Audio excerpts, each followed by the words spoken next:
的。嗯，我想问您一下，就是是，如果要是我吃这个。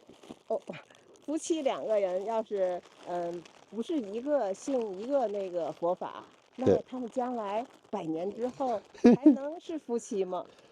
呃，这个呢，其实我们佛教啊，没有说是一定要这次你就算你们两个都是一样是信佛的，一起修行，其实修行的目的不是要下一次也一样要成为一个夫妻的一个目标，而且是我们要下一次呢要更好的，就是要走向解脱道。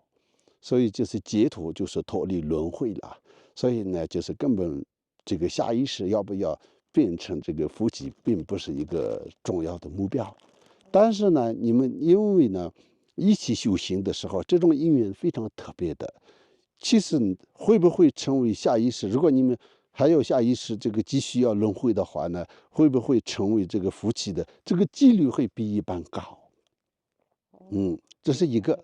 如果你的另一半不信佛，你信佛，但是呢，只有两种情况，一个是他虽然不信佛，就是不同信仰，但是呢还很支持你，也就是他很，就是跟你就是看到你在学习，然后就是给你很多的这个方面的一个帮助啊。那这种情况下呢，你所创造的这个功德，对他来讲的话呢，也是一个功德。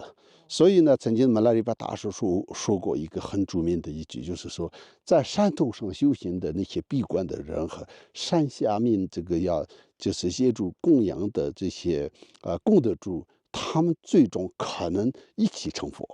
意思就是，虽然山下的那个人没有时间去修行，但是他也有供养啊，所以他也有功德啊。山头上的呢，就是他在修行，但是他也有发心啊，发菩提心啊，所以最终呢，可能这个因缘就成为了两个一起成佛的。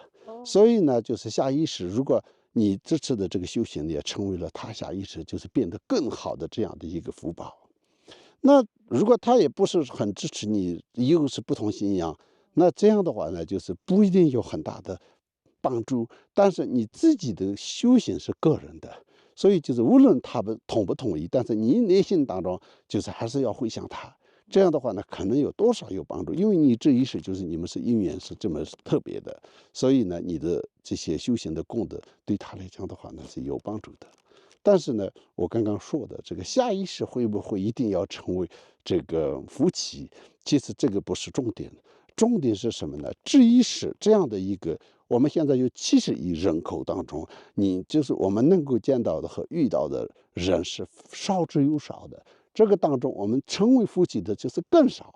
所以呢，这个时光，这个当下更加珍惜彼此，就是互相帮助、互相陪伴、相互相成的这样的一个时光的一个活在当下的，这个就是佛法更重视的地方。如果你这次夫妻相处的好的话呢，下一世变成夫妻的话，就是会更好。如果这一次一直吵架的话呢，下一世变成那个夫妻的话，会一样会吵架，吵得更厉害了，那就是更没有意义了，对吧？延长了这个痛苦一样，是吧？所以其实是我们佛法的修行呢，更注重当下的事情要处理好，然后就要断住我们当下的贪嗔痴和烦恼。这样的话呢，就是结果自然成，下意识会自然就变得更好。这就是我们佛法的经常对这个夫妻关系的态度吧。您讲的太好了，真的吗？谢谢。一定。